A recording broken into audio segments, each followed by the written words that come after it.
Oil క్షేత్రాల నాశనమే ఇప్పుడు ప్రస్తుతం ఇరాన్ అనుసరిస్తున్నటువంటి వ్యూహం. ఇరాన్ కి సంబంధించినటువంటి ఒక గ్యాస్ క్షేత్రం, ఒక ఆయిల్ క్షేత్రం మీద దాడి చేసింది ఇజ్రాయెల్.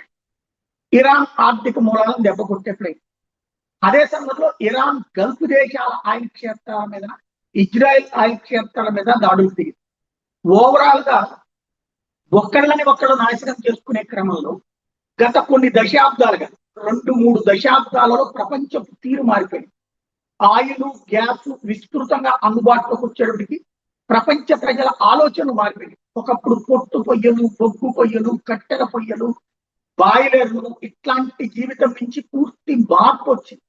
ఇప్పుడు మళ్ళీ పాత రోజులకు వెళ్లే పరిస్థితి వస్తుంది ఈ ఆయిల్ విధ్వంసం కారణంగా. అది తెలిసి కూడా తమ మీద దాడి చేసినందుకు అమెరికాని తిట్టుకోవడానికి ప్రపంచం శాశ్వతంగా తిట్టుకోవాలంటే ఇదే మార్గం అని ఇప్పుడు ఇరాన్ భావిస్తోంది.